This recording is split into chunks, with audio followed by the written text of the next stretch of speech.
రైతుల్ని ఆదుకోకపోతే ఆంధ్ర రాష్ట్రంలో అసలు రైతులే మిగలరు. ఇప్పటికే ఒక్కరోజే 10 సెంటీమీటర్లకు పైగా వర్షాన్ని ఎదుర్కొన్న ప్రాంతాలు ఎన్నో ఉన్నాయి. అసలు చాలా మటుకు రైతులు మళ్ళీ పంట వేసుకోలేని పరిస్థితిలో కూడా ఉన్నారు. అంటే మట్టి పుడుకుపోయి, అంటే వేసిన పంట నష్టపోవడం ఒక ఎత్తు అయితే, మళ్ళీ ఈ వర్షాలు అయిపోయిన తర్వాత పంట వేసుకోలేని పరిస్థితులు కూడా ఎంతోమంది రైతులు ఎదుర్కొంటున్నారు. మరి ఇలాంటి వాళ్ళ పరిస్థితి ఏమిటి?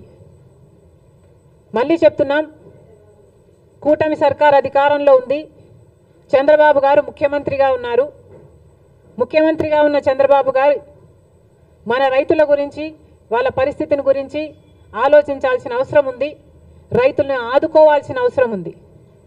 కూటమి సర్కారు అధికారంలో ఉంది. అయినా కూడా బీజేపీ వైఖరి మన పట్ల ఎలా ఉందో ఒకసారి ఆలోచన చేయండి. నేషనల్ డిజాస్టర్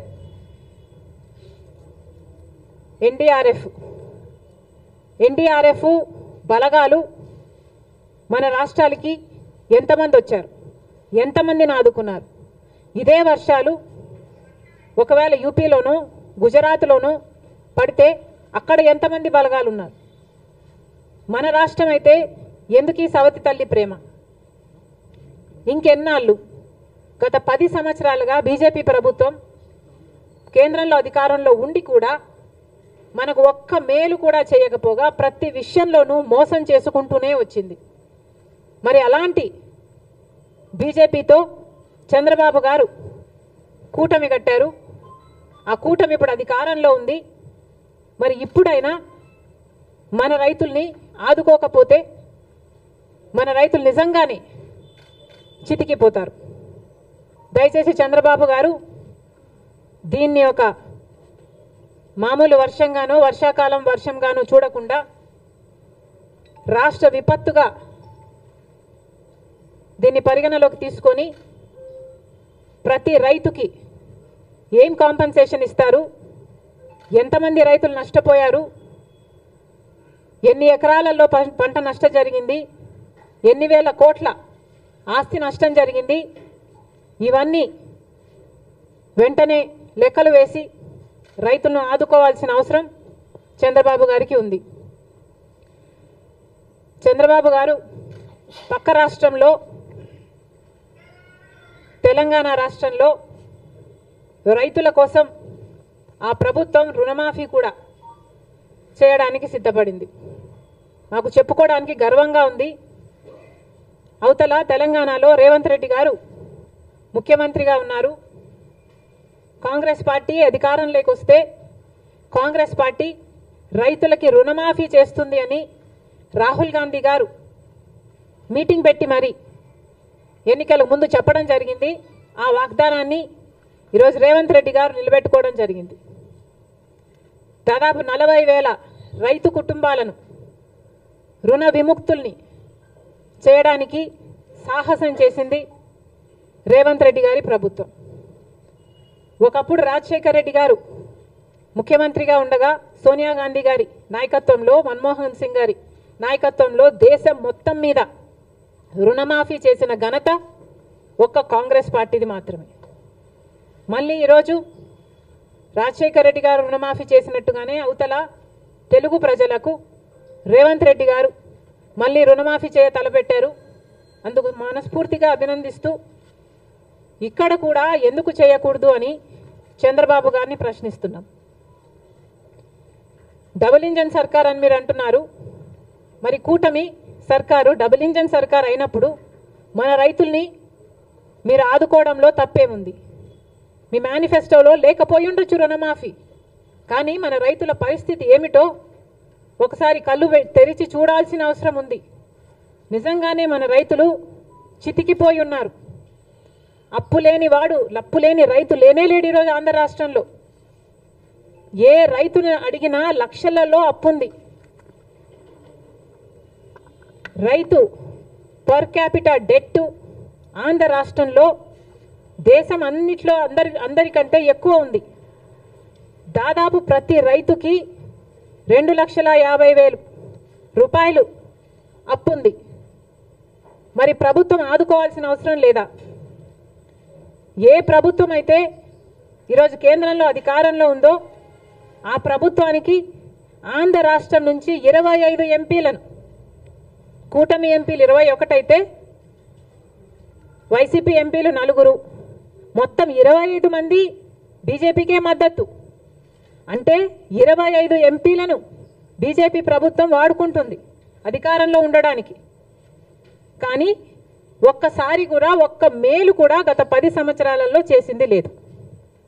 ఇదే పరిస్థితే కేంద్రంలో ప్రభుత్వంలో ఉండడానికి మన ఎంపీలను వాడుకోవడం తప్ప మనకు ఒక్క మేలు కూడా చేసింది లేదు బీజేపీ. మరి అలాంటి వాళ్ళతో కూటమి కట్టారు చంద్రబాబు గారు. సరే, కడితే కట్టారు, అది మీ ఇష్టం. కానీ మన రైతులకు కూడా రుణమాఫీ చేయాల్సిన అవసరం ఉంది. మీరు వాళ్ళతో మాట్లాడతారో, బుజ్జకిస్తారో, ఒప్పిస్తారో, కొట్లాడతారో, ఏది చేసైనా సరే మన రైతులకు కూడా రుణమాఫీ చేసేటట్టు చంద్రబాబు గారు ప్రయత్నించాలని కాంగ్రెస్ పార్టీ డిమాండ్ చేస్తుంది.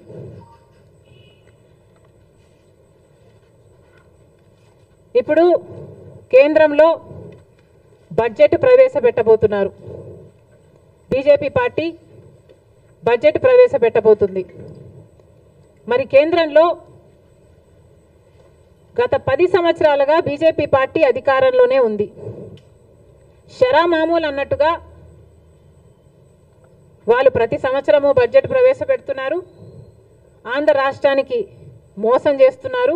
ఒక్క మేలు కూడా ప్రకటించడం లేదు. మనమేమో గుండెలు బాదుకుంటున్నాం. షరా మామూలు అన్నట్టుగా ఇది తయారైంది. గత 10 సంవత్సరాలుగా ఇదే పరిస్థితి. ఈ సంవత్సరం ఏమైనా తేడా ఉంటుందా, మార్పు ఉంటుందా? చంద్రబాబు గారు సమాధానం చెప్పాలి. గత 10 సంవత్సరాలుగా బీజేపీ పార్టీ మనకిచ్చిన హామీలలో ఒక్క హామీ కూడా నెరవేర్చలేదు. మరి ఈ సంవత్సరమైనా, ఇప్పుడైనా, కూటమి కట్టినందుకైనా బీజేపీ పార్టీ కేంద్ర బడ్జెట్లో ఆంధ్ర రాష్ట్రానికి ఏం చేయబోతుంది అని కాంగ్రెస్ పార్టీ ప్రశ్నిస్తుంది. పోలవరం ప్రాజెక్టు తీసుకుంటే పోలవరం ప్రాజెక్టుకు సంబంధించి మేము డబ్బులు ఇచ్చేసాము అని కేంద్రం చెప్తుంది. మరి ఇంకా ప్రాజెక్టే పూర్తి కాలేదు. ఈ పరిస్థితుల్లోనే మేము ఇచ్చేసాము, డబ్బులు లేవు, ఇయ్యము అని మీరు చెప్తున్నట్ట. అంటే మా పోలవరం పరిస్థితి ఏమిటి? ప్రజలకు క్లారిటీ ఇవ్వాల్సిన అవసరం ఉంది. రాజధాని కథ ఏమిటి? రాజధాని కట్టుకోవాల్సిన అవసరం ఉంది. 2014లో చంద్రబాబు గారు చెప్పిన మాట 50,000 కోట్ల రూపాయలు కావాలి రాజధానికి అని. అదే ఇప్పుడు లెక్కేసుకుంటే కనీసం 1,00,000 కోట్ల రూపాయలైనా అవుతుంది. మరి ఆ లెక్కన మా రాజధాని ఎప్పుడు అవుతుందో, బీజేపీ పార్టీ మీరు డబ్బులు ఎప్పుడు ఇస్తారో కూటమి కట్టినందుకు చంద్రబాబు గారు, బీజేపీ పార్టీ కలిసి సమాధానం ఇవ్వాల్సిన అవసరం ఉంది. వైజాగ్ స్టీల్కు సంబంధించి గత ప్రభుత్వం, వైసీపీ ప్రభుత్వం అయితే మాకేమి సంబంధమే లేదు, ప్రైవేటైజ్ అయితే అయిపోనియండి అన్నట్టుగా వ్యవహరించారు. అసలు మా దగ్గర డబ్బులు లేవు అని ఎలక్షన్ క్యాంపెయిన్లో జగన్మోహన్ రెడ్డి గారి దగ్గరికి వెళ్ళి అడిగితే ఆయన అన్నారంట, అవునా నష్టాలలో ఉందా అని ఆశ్చర్యపోయాడట. అలాంటి ప్రభుత్వం నుంచి ఇప్పుడు కూటమి ప్రభుత్వం వైజాగ్ స్టీల్ గురించి కొంతమంది ప్రైవేటైజ్ అవుతుందని, కాదని అధికారంలో ఉన్న వాళ్ళే చెప్పి కన్ఫ్యూజ్ చేయగా నిన్న ఇంకొక మంత్రి ప్రైవేటైజ్ చేయబోము అన్నారు. మంచిది సార్, ప్రైవేటైజ్ చేయడానికి వీలు కూడా లేదు, మేమెవరం ఒప్పుకోము. ప్రైవేటైజ్ చేయకపోయినా విశాఖ స్టీల్కు సంబంధించిన క్యాప్టివ్ మైన్స్ సంగతి ఏమిటి? క్యాప్టివ్ మైన్స్ ఏర్పాటు చేయాల్సిన అవసరం ఉంది. విశాఖ స్టీల్స్ నష్టాలలో నడుస్తుంది. కనీసం జీతాలు కూడా ఇచ్చుకోలేని పరిస్థితిలో వాళ్ళు ఉన్నారు. ఎప్పటికప్పుడు డబ్బులు కావాల్సి వచ్చినప్పుడల్లా వాళ్ళ భూమి అమ్ముకొని మరి వాళ్ళ జీతాలు ఇచ్చుకోవాల్సిన పరిస్థితికి అన్ని ప్రభుత్వాలు కలిసి వాళ్ళను దిగజార్చాయి. మరి ఇప్పటికైనా ఈ బడ్జెట్లోనైనా బీజేపీ విశాఖ స్టీల్ను ఆదుకుంటుందా? మన రాష్ట్రానికే కాదు దేశానికే గర్వకారణం విశాఖ స్టీల్. దయచేసి ఆదుకోవాలని చంద్రబాబు గారిని డిమాండ్ చేస్తున్నాం. ఈ బడ్జెట్లోనైనా బీజేపీతో ఆదుకునేలా చేయాలని చంద్రబాబు గారిని డిమాండ్ చేస్తున్నాం. ఇంకో పక్క విశాఖ రైల్వే జోన్కి భూములు ఇవ్వలేదని ఒకసారి బీజేపీ అంటే, భూములు ఇచ్చామని వైసీపీ అంటే, ఇలా ఒకరి మీద ఒకరు టెన్నిస్ బాల్ అన్నట్టు ఇటు నుంచి అటు అటు నుంచి ఇటు ఆడుకున్నారు 5 సంవత్సరాలు. ఇప్పుడు చెప్పండి, వైజాగ్ జోను రైల్వే జోన్ కథ ఏమిటి? ఎప్పుడు చేస్తారు? ఎంత ఇస్తారు? మాట్లాడాల్సిన అవసరం ఉంది. ఇదే కాకుండా ఉత్తరాంధ్రకైనా రాయలసీమకైనా స్పెషల్ ఎకనామిక్ ప్యాకేజీలు సంగతి ఏమిటి? ఎంత ఇస్తున్నారు?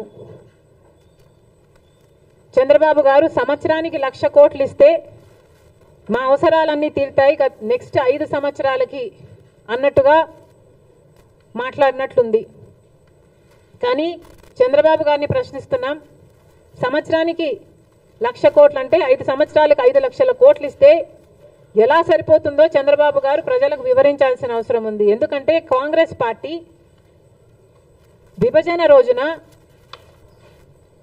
అన్ని హామీలకు మనీ ఈక్వివలెంట్గా ట్రాన్స్లేట్ అయితే కనీసం 12 నుంచి 15 లక్షల కోట్ల రూపాయలు విలువ చేస్తాయి ఆంధ్ర రాష్ట్ర విభజన హక్కులు హామీలు అన్నీ కలిపి అని ఒక అంచనా వేస్తే, చంద్రబాబు గారు మాత్రం సంవత్సరానికి 1,00,000 కోట్లు ఇవ్వండి మేము సర్దుకుంటాం అన్న రీతిలో మాట్లాడడం సబబేనా? మనకు రావాల్సిన డబ్బుల్లో, మన రాష్ట్రానికి రావాల్సిన డబ్బుల్లో ఏ ఒక్క రూపాయి అయినా మనం ఎందుకు పోగొట్టుకోవాలి? చంద్రబాబు గారు బీజేపీ సమాధానం చెప్పాలి. స్పెషల్ ఎకనామిక్ ప్యాకేజెస్ కింద మీరు ఎంత ఇస్తున్నారో క్లారిటీ ఇవ్వాల్సిన అవసరం ఉంది ఈ బడ్జెట్లో. కడప స్టీల్ ఫ్యాక్టరీ ఇంకా మొదలే కాలేదు, ఎడారిలాగా ఉంది ఆ ప్రాంతం.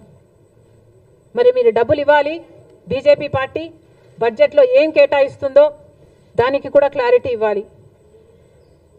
బీజేపీ పార్టీ ఇవన్నీ ఆంధ్ర రాష్ట్రానికి సంబంధించిన ఇవన్నీ ఒక ఎత్తైతే, ఇక ప్రతిసారి చెట్టెక్కే బేతాళుడిలాగా ప్రత్యేక హోదా గత 10 సంవత్సరాలుగా గొంతు చించుకొని అరిచిన ప్రత్యేక హోదా అని బీజేపీ పార్టీ పట్టించుకోవటం లేదు. ఒకప్పుడు ఇదే ప్రత్యేక హోదా కోసం చంద్రబాబు గారు బీజేపీ పార్టీని విమర్శించి మట్టి తీసుకొచ్చారు, మా నోట్లో మట్టి కొట్టిపోయారు అని వ్యతిరేకించాడు. మరి అదే ప్రత్యేక హోదా గురించి మాట్లాడుతున్నాం. చంద్రబాబు గారు ప్రత్యేక హోదా గురించి ఏం చేయబోతున్నారో క్లారిటీ ఇవ్వండి. ప్రత్యేక హోదా లేకపోతే ఆంధ్ర రాష్ట్రానికి ఊపిరే లేనట్టు. ప్రత్యేక హోదా వస్తేనే మన బిడ్డల భవిష్యత్తు బాగుపడుతుంది.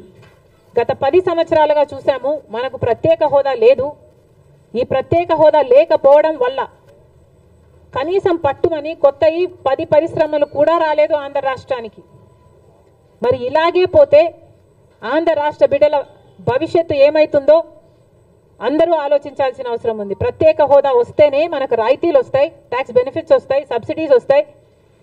ప్రత్యేక హోదా ఇచ్చిన రాష్ట్రాలలో వేల కొద్ది పరిశ్రమలు వచ్చాయి. మరి ఇవన్నీ రావాలి, జరగాలి అంటే ప్రత్యేక హోదా మనకు అవసరం. అలాంటి ప్రత్యేక హోదా కోసం ఏం చేస్తున్నారో, ప్రత్యేక హోదా కనీసం బీహారు మాకు ప్రత్యేక హోదా కావాలి అని వాళ్ళ మీద ఒత్తిడి తెస్తుంది అని వింటున్నాం. కానీ టీడీపీ మాత్రం ప్రత్యేక హోదా మనకు అవసరమే లేదన్నట్టుగా మాట్లాడకుండా పోవడం చాలా దురదృష్టకరం, చాలా అన్యాయం. దయచేసి ప్రత్యేక హోదా కోసం కొట్లాడాల్సిన అవసరం ఉంది. మన ఎంపీలను వాడుకొని ఈరోజు బీజేపీ పార్టీ అధికారంలో ఉంది కాబట్టి మన రాష్ట్రానికి ప్రత్యేక హోదా తెచ్చే బాధ్యత చంద్రబాబు గారి మీద ఉంది.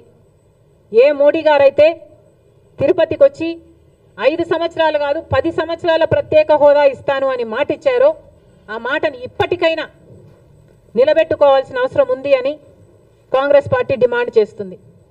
ప్రత్యేక హోదా కోసం కాంగ్రెస్ పార్టీ డిమాండ్ చేస్తూనే ఉంటుంది. ఎందాకైనా కొట్లాడడానికి మేము సిద్ధం. ప్రత్యేక హోదాను మేము మర్చిపోనివ్వం.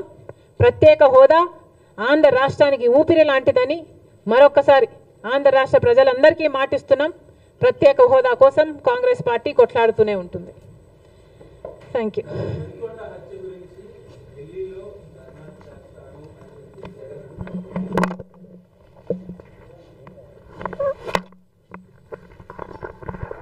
ఏది విత్తుతారో అదే కోస్తారు అని అంటారు. మరి జగన్మోహన్ రెడ్డి గారు హత్య రాజకీయాలు చేశారు, గొడ్డలి రాజకీయాలు చేశారు. హత్య చేయించిన వాళ్ళతో భుజాలు రాసుకొని తిరిగారు.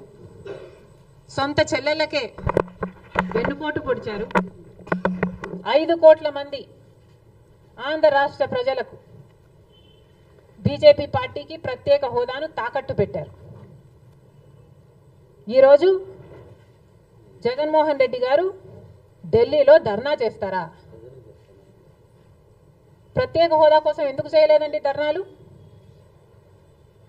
5 సంవత్సరాల మీద అధికారంలో ఉన్నారు కదా. మరి ఢిల్లీలో మీరు ప్రత్యేక హోదా కోసం ఎన్నిసార్లు ధర్నాలు చేశారు? ప్రత్యేక హోదా అసలు ఊసే లేకుండా చేశారు కదా. ప్రత్యేక హోదా గురించి మీరు ఏ రోజు పట్టించుకోలేదు. పోలవరం గురించి మీరు ఏ రోజు పట్టించుకోలేదు. రాజధాని గురించి అని చెప్పి 3 రాజధానులను కన్ఫ్యూజ్ చేశారు. ఆఖరికి కడప స్టీల్ ఫ్యాక్టరీని కూడా మీరు పట్టించుకోలేదు. విశాఖ స్టీలు మన రాష్ట్రానికే తలమానికం అయినా అమ్మేస్తామన్నా కూడా పట్టించుకోలేదు. ఈరోజు మాత్రం ఢిల్లీకి వెళ్ళి ధర్నా చేస్తారట. మీ కార్యకర్తను చంపేస్తే ఢిల్లీకి వెళ్ళి మీరు ధర్నా చేస్తున్నారే, మరి మీ సొంత చిన్నాన్నను చంపేసినప్పుడు మీరు ఢిల్లీలో ఎందుకు ధర్నా చేయలేదు న్యాయం కోసం? జగన్మోహన్ రెడ్డి గారు సమాధానం చెప్పాలి. ఒకవైపు ఇక్కడ అసెంబ్లీ జరుగుతుంది. అసెంబ్లీ జరుగుతున్న సమయంలో మీరు అసెంబ్లీలో ఉండకుండా ఉండే ధైర్యం మీకు లేక ఇలా సాకులు వెతుక్కొని మీరు ఢిల్లీ వెళ్తామంటున్నారే. అంటే అసెంబ్లీలో ఏ బిల్లు ప్రవేశపెట్టినా అది ప్రజలకు వ్యతిరేకమైన అది పాస్ అయిపోవాలనా? మీరు ఉన్నదే 11 మంది. కనీసం ఆ బిల్స్ మీద డిస్కషన్ మీకు అవసరం లేదా? మీరు కొట్లాడాల్సిన అవసరం లేదా? ఏం ఆలోచన చేస్తున్నారు జగన్మోహన్ రెడ్డి గారు? అసలు ఈ వెనుకొండలో జరిగిన హత్య కూడా పొలిటికల్ మర్డర్ ఇది కానే కాదు, ఇది వ్యక్తిగత మర్డర్ అని కూడా అంటున్నారు కదా.